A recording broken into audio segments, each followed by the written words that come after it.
If the Philadelphia Eagles do not get the 1 seed in the NFC, what are the most ideal matchups for them in the first round of the playoffs? We'll discuss that and more coming your way on this Friday edition of Locked On Eagles.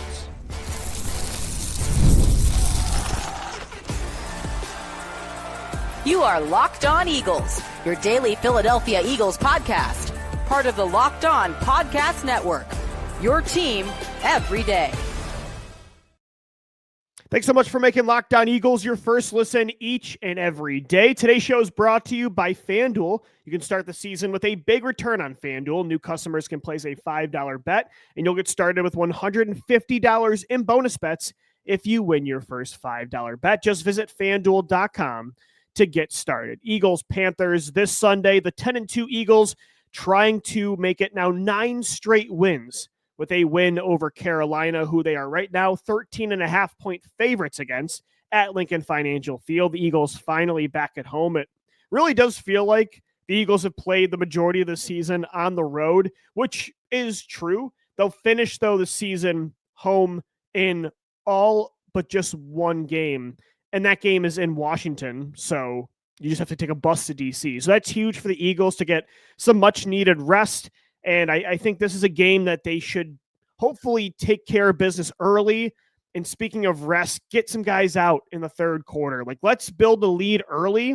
Let's not play with their food like they do in the first quarter. Punch the Panthers in the face early. Get Jalen Hurts out of this game. I want to see some Kenny Pickett on Sunday. Same with Saquon Barkley. Get him out of the lineup. Let's get Will Shipley in there and Kenneth Gainwell. The Eagles need this one at 10-2.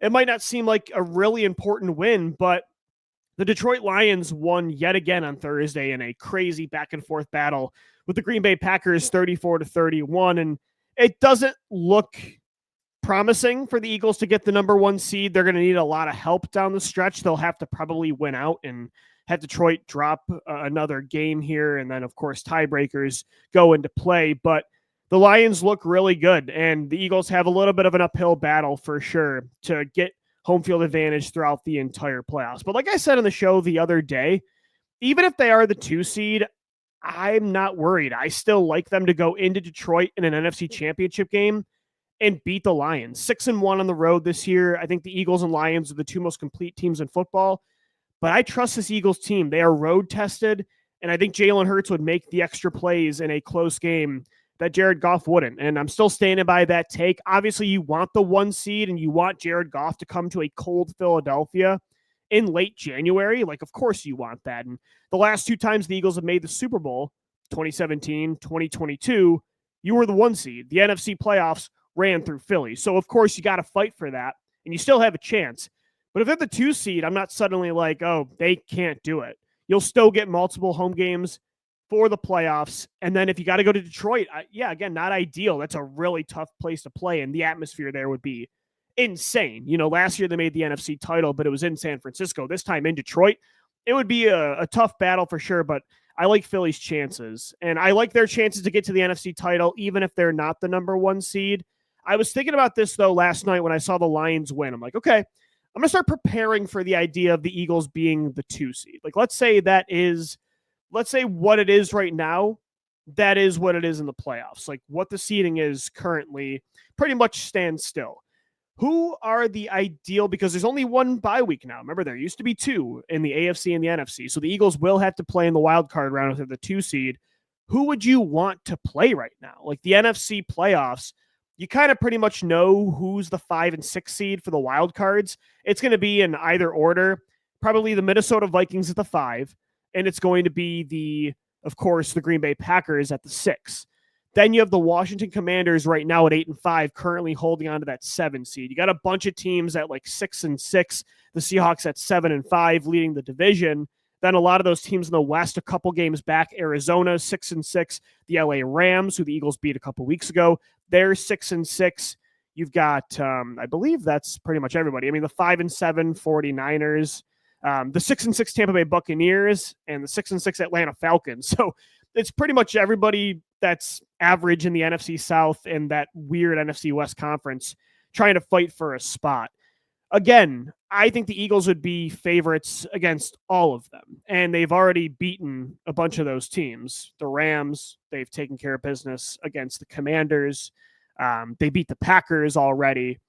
They did not beat the Tampa Bay Buccaneers, but I kind of want them in Philadelphia. I kind of want that revenge game after getting crushed by Tampa in the playoffs last year, getting crushed by Tampa Bay in Tampa week 4 this year. I'd love to get that rematch, get them in Philadelphia in January. But when it comes to my ideal top 5 of like best case, you want the easiest opponent, right? You don't want give me the hardest challenge to get to the Super Bowl. No, give me the easier matchups. What are the easiest ones there? I feel like all of those teams are pretty much in a similar tier, so I don't think there's going to be a massive difference with each opponent. But how I'd rank it right now, from 1 is the most ideal matchup to number 5 is the least ideal, I'd say number 1 is and again, this isn't super realistic, I think. I'll do the realistic one and then the not realistic. The not realistic one is one of those 2 teams in the NFC South find a way to get that 7 seed. Ideally, the Atlanta Falcons. Like Kirk Cousins looks like a shell of who he was. Of course, they do have those wins over Tampa Bay, so the head-to-head tiebreaker is going to go to the Falcons if they have the same record. But let's say they do fall below Tampa by 1 game, but they managed to grab that 7 seed like over Washington. Again, not super realistic, and I know the Eagles lost to the Falcons week 2, but they were the better football team in that game. I would take Atlanta probably number 1. Number 2 for me personally, and a lot of this has to do with quarterback, I think. A lot of it has to do with just overall roster and, past success in the postseason. Kirk Cousins does not have a great playoff track record. Number 2, though, I'd say is the Washington Commanders. The Eagles took care of business against Washington and Philly a couple weeks ago. Jayden Daniels is a very good quarterback already. He is dangerous, one of the best mobile quarterbacks in football, and he's only a rookie. Will likely win Rookie of the Year. If it's not Bo Nix, it's going to be Jayden Daniels. Again, a division opponent, do you want that? The first game, maybe not ideal. I think they have an underrated defense, and Terry McLaurin's very good. But I like a rookie quarterback coming to one of the loudest playoff environments the NFL has ever seen at Lincoln Financial Field. I kind of like that over even the Minnesota Vikings. Like, that'd be my 3. I still, even at 10-2, don't believe I think they're paper tigers. I still don't believe the Vikings are as good as their record shows. Now, the Vikings have a lot of things going their way that is the reason I picked Washington over them to play. Minnesota has maybe the best quarterback coach in football, the QB mind at head coach, or at least top 3 or top 5 in Kevin O'Connell. I mean, just look what Sam Darnold is doing this year. They have a great play caller in Kevin O'Connell. They have a ton of weapons. Justin Jefferson, Jordan Addison, TJ Hawkinson, Aaron Jones at running back, Brian Flores. He's a coordinator I'd be nervous to play against when Jalen Hurts is your quarterback. Brian Flores throws a lot of different pressure looks at you, a lot of different simulated pressures. He is going to blitz the heck out of you. Jalen's numbers look good against the blitz this year, but when it's different kind of all-out blitzes, he still does struggle in that way. So I think Minnesota, they remind me a lot of the 2017 Vikings, so I'm not overly concerned. Like, that team, the roster looked great. They had good coaching, but Case Keenum coming to Philly, are you that terrified? No. Am I that terrified of Sam Darnold? No. But I would still take the rookie quarterback with the Commanders, and I think that's a worse roster over the Vikings. So my top 3 would be Falcons, Commanders, Vikings, and then I'd probably say the Cardinals, right? I would say give me Jonathan Gannon in the playoffs. Would love to beat Jonathan Gannon and send him home. Kyler Murray's not an ideal matchup. He's one of the better quarterbacks in this scenario, but overall, Arizona's got one of the weaker rosters that's fighting for a playoff spot. And then number 5, I'd probably give me that Tampa game. Yeah, I want Tampa. I really want that revenge game, and I still am not that scared of them, even though every time the Eagles play the Buccaneers, things don't go well. This time it'd be different. It'd be in Philly. This Eagles team is completely different than the one from the playoffs last year, from even week 4 this year. It'd be awesome to come full circle where the team that finished the collapse last year for you, the team that almost it felt like could derail this, end this era of Eagles football week 4. Actually, they're the team, that game is what revived the Eagles. And if they could then get them back, it's almost like Rocky fighting Mr. T. Loses the first time, but he needed to lose that to beat them the second time. It'd kind of be cool if Tampa came to Philadelphia in that first round. So I think you want to avoid Green Bay, and they likely will, even though the Eagles beat them week 1. Not terrified of that matchup either. I think you'd want to avoid, for me, again, I'm thinking quarterback and overall just rosters, Green Bay, even the Rams. Like, I'd rather play Arizona and even Tampa Bay than Sean McVay and Matt Stafford again. I like that roster. And, again, the Eagles handled business in LA 2 weeks ago, but Sean McVay gets a second crack at a defense, and Matt Stafford, to me, is still a top 3, top 4 quarterback in this conference. So I'd probably still prefer to play like the Cardinals and both teams in the South, and even the Minnesota Vikings. Like, Sam Darnold, he forces the ball sometimes. Like, he still has a nose for turnovers. And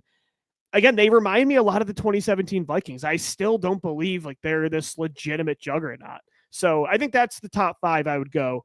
Now, what's most realistic is they're likely going to play either the Commanders, the Vikings, or the Packers. And in that order, I would want it Commanders, Vikings, Packers. But top 5 for everybody that's involved, I would go, again, Falcons 1, Commanders 2, Vikings 3, Cardinals 4, Buccaneers 5.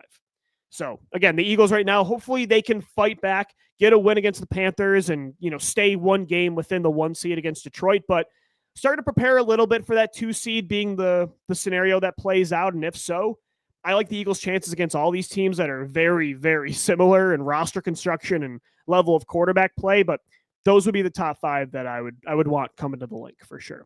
All right, guys, coming up next right here on Locked On Eagles, it's LOE3 presented by FanDuel. 3-player prop bets that I'm taking for the Eagles-Panthers matchup on Sunday. This episode of the Locked On Eagles podcast, we are brought to you by Omaha Steaks. Nothing delivers comfort and joy quite like the unrivaled quality and taste of Omaha Steaks. It's guaranteed perfection in every single bite, and right now you can save an unforgettable gifts with 50% off site-wide at omahasteaks.com. Plus, score an extra $30 with the promo code NFL. With 5 generations of experience, they consistently deliver the world's best steak experience, and the gifting experts at Omaha Steaks have made it easy to deliver the perfect gift with thoughtfully curated gift packages featuring gourmet favorites. From legendary steaks, mouth-watering desserts, and more, save 50% off site-wide for a limited time at omahasteaks.com. Plus, our listeners, you get an extra $30 off if you use that promo code NFL. That's 50% off at omahasteaks.com and an extra $30 off with the promo code NFL. Minimum purchase may apply.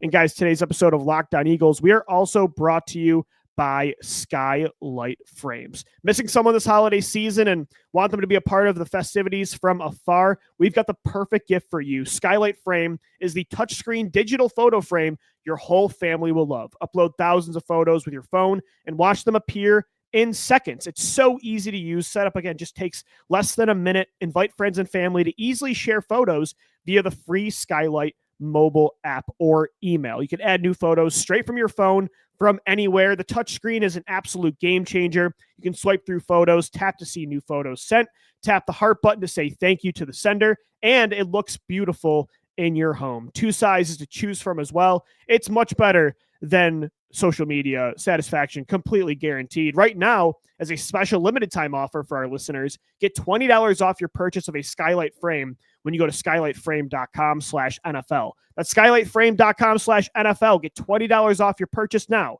at skylightframe.com/NFL. Thanks so much for making Locked On Eagles your first listen each and every day. Time now for LOE3, presented by FanDuel, America's #1 sports book and the official sports betting partner of the Locked On Podcast Network. As we do every Friday, 3-player prop bets we're going to take for the Eagles' upcoming matchup. This time it's Bryce Young and the Carolina Panthers coming to town. The Panthers are the worst defense in the league when it comes to rushing yards, when it comes to third down defense. Most categories on defense, they're not very good. So last week, I know I went 0-3 for my bets for LOE3. I'm feeling good that I'm going to bounce back against Carolina. So let's take a look at my bets and Gino's as well, as he's not able to make the show today. Still want to take a look at Gino's bets, so let's take a look. Our first 2 bets feature Jalen Hurts and Devontae Smith. I have the over on the current line for his passing yard total, which is 202.5. I'm going to take the over on that. Jalen Hurts has not had over 200 yards in a few weeks since that Commanders matchup. But 202, that's really not that hard to get, I feel like, against Carolina, which, again, is one of the worst defenses in football. If he can start off faster in the first half, have a couple explosive plays to A.J. Brown and Devontae Smith, that's the big key. Devontae Smith will play in this game. Jalen hasn't had 200 yards passing since Devontae, but the last time Smitty did play, he had over 200 yards passing, 221 to be specific. So, yeah, Dallas Goedert's out of the lineup, which is not ideal, but when Jalen has Slim and Brown out there, he normally surpasses 200. Even with Saquon Barkley against the worst rushing defense in football and the possibility of a blowout where Jalen's not playing much in the second half, I still think he gets over that. Like, again, that's barely 200 yards passing, 202.5. I'll take the over on that. And a huge part of that, again, is because Devontae Smith is playing. Gino's first bet is the over on 4.5 total receptions, which is at plus 126. If Devontae plays in this game and he's completely healthy from that hamstring, I think he'll have over that total. My second bet as well is also a Jalen Hurts bet. I have the over on 39.5 rushing yards. Jalen's mobility has been so overlooked this year when it comes to what is the main, or what are some key reasons the Eagles are 10-2. Of course, we're pointing so much to Saquon Barkley, the offensive line, the defense being the best in football, Jalen playing clean, clutch football in the passing game. But again, his mobility being back to what it was in 2022 and 2021, 2020, compared to last year when he was limited in a shell of who he is as a runner, that has really, really helped this Eagles football team make plays outside of structure. And it's opened things up for Saquon Barkley. Like, I was watching the film against the Rams, against the Ravens. You can see the hesitation in defensive players that have to take account for Jalen Hurts pulling that football and running it. They cannot just pin their ears back and go after Saquon Barkley. I like the over. I think Jalen's going to have a big rushing day against the Panthers. I'll take the over on 39.5 rushing yards. His EPA per rushing play, it is by far number one in football. Like, over Josh Allen, over Lamar Jackson, over Jayden Daniels. When he takes off and runs, it helps this team in a massive way. Not just with design runs where he's number one, but the scramble drill, he's number one as well. Like, Jalen Hurts has been the best, most productive, I should say, runner in football this year. That's per EPA metrics. So I'm going to put my money where my mouth is there, and I'm going to take the over on his rushing total. Gino's got the over on, and I like this bet. He tried this a couple weeks ago, I believe. The over on 0.5 receiving yards in the first quarter for Saquon Barkley. So all Saquon needs is a quick check down in the first quarter, and Gino will hit that one. My final bet is also a Saquon Barkley bet. It's the over on 110.5 rushing yards. Again, Saquon's been doing that every single week. And if he wants a chance to break Eric Dickerson's record for most rushing yards in a single season, which is a little over 2,100 yards, he's going to have to keep pace and continue to hit the triple digits. And I think hitting 110, like, against the worst rushing defense in football, I would hope he gets there. I would imagine he gets a couple 20-plus yard runs, as he always does. Like, it's crazy that this is the expectation now for the Eagles running back, but that's how good Saquon's been this year. So I don't really take a lot of Saquon bets. I think the Eagles are going to want to commit to the run game still in this game. Get in, get out, make his impact known in the first three quarters, and then let Gainwell and Shipley take this thing over. And then Gino's final bet, it's a defensive bet, which I really like. The Eagles to record 6 sacks or more against Bryce Young and the Carolina Panthers offense, which is at plus 1,200. The Eagles have been one of the best pass rushing units in football since the bye week. And last week was so encouraging to see, even with Brandon Graham down, Bryce Huff not in the game, to see Nolan Smith get that sack. Josh Sweat should have had one if it wasn't for an Avonte Maddox penalty. Also, Jalix Hunt, I thought, played really well. And his first legitimate game as a rotational piece on the defense, I was very, very pleased with that trio, that rotation on the edge. And of course, Milton Williams right now, Jalen Carter, we all know Jalen Carter's a top 3 player at his position in football. He might be the best defensive tackle in football right now, the way he's playing. Milton Williams, he's actually number 1 this year right now in pass rush win rate for all defensive tackles. Like, that's how good Milton's been too. So I like what Geno's doing there. The Carolina Panthers offensive line, not great. Bryce Young's been a lot better lately over the last month for sure. Like he looks like an NFL quarterback. Maybe not a first overall pick, but he looks like an NFL quarterback. But he still sometimes holds on to the football a bit too long, and I like the Eagles to get him down. And I like that bet for sure. Plus 1,200 odds to get 6+ sacks. I like that bet for sure. I like the odds there. All right, guys, we'll wrap up this Friday edition of Locked On Eagles. Coming up next, it's a question Fan Friday from one of our listeners. It has to do with the Eagles' weakest link heading into the playoffs. We'll get into that coming up next right here on Locked On Eagles.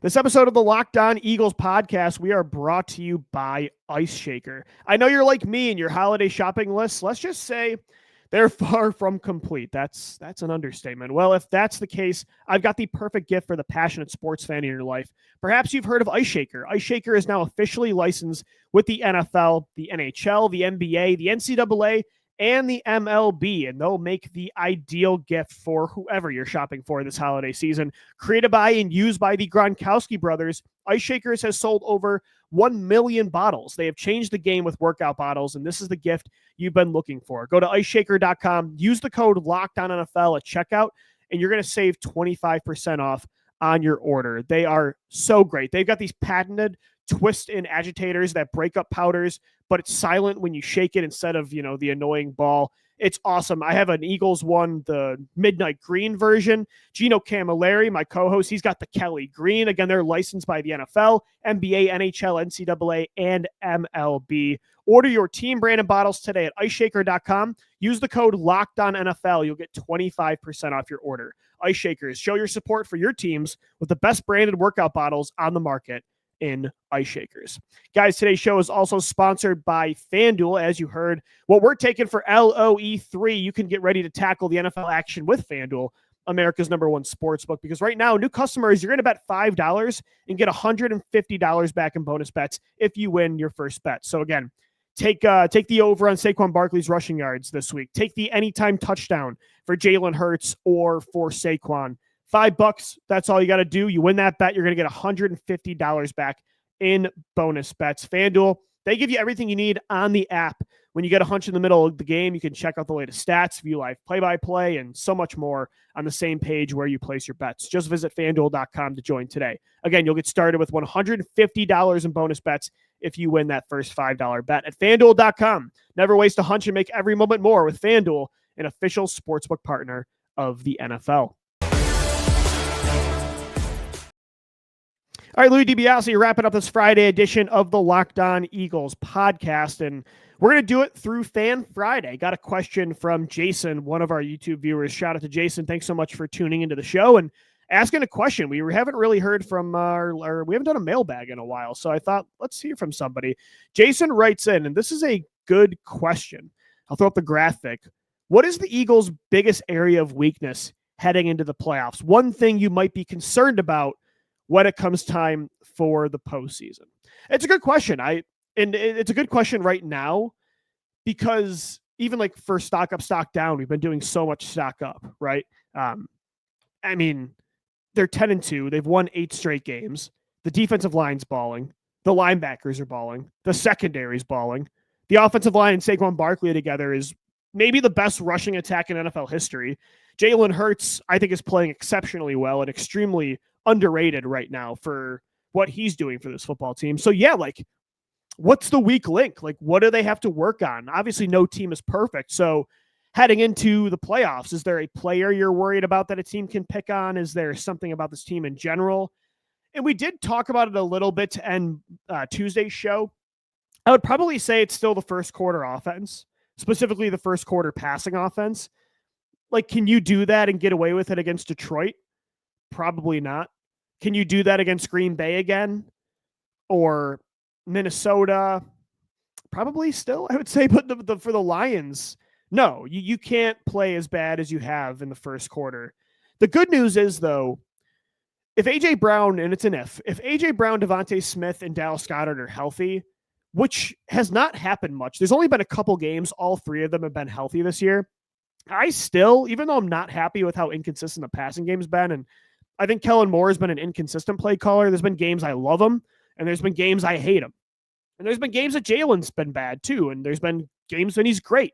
Like, I've come to an acceptance point with the passing offense that I think they're going to be inconsistent, but they're not going to turn the ball over and they're going to get explosives. And if you have the defense balling like this in the run game, that's still a championship winning formula. Like, that's good enough for me with all the weapons they have in the passing game. They're still going to make plays. And if they need to throw the ball, they'll be able to do it if their guys are healthy, which is an if. But if their guys are healthy, yeah, I still, even with all the inconsistencies, I don't doubt come playoff time, Jalen will be at his best. Devontae Smith, A.J. Brown, Dallas Goedert, Kellen Moore even, they'll be at their best. So I would say from a schematic standpoint, that's the weakest link, though, still is passing consistency early in football games when it comes to scripted plays. I still think Kellen Moore at times gets too vanilla and struggles to get his role players involved in the game. So that's one area I'd say. Against like Detroit, yeah, you got to start faster. From a personnel perspective, I don't know. I mean, I would have probably said edge rusher when Brandon Graham went down, but Josh Sweat is playing exceptional football right now. Nolan Smith is getting better week after week. I really think the Eagles have something with Jalen Hunt. Like, I'm bullish on Jalen Hunt. To go in and start his first game with a real role on defense to be against Lamar Jackson and Derrick Henry when you're the overhang edge, that's an important position to play against those two players. And he played very well. So Bryce Huff will be back too. And I thought Bryce Huff was playing good football, contrary to, popular belief. I thought Bryce Huff was playing good football after the bye week before he got injured. So that 4-man rotation, I think, will be okay. I would probably say it's the guy that I have pictured. It's probably the cornerback opposite Quinyon Mitchell and Cooper DeJean. And again, this is just comparatively speaking, because I think Isaiah Rodgers, when he's come in for Darius Slay, he's been pretty good. I mean, he's held his own. He's forced turnovers against Cincinnati. He forced the pass deflection to Chauncey Gardner-Johnson, one-on-one with Jamar Chase in the fourth quarter to force an interception. He forced a fumble on the first drive against the Rams 2 weeks ago when they were driving down the field. So Rodgers, like, he's been picked on by offenses for sure, and he's allowed more plays than Quinyon and DeJean.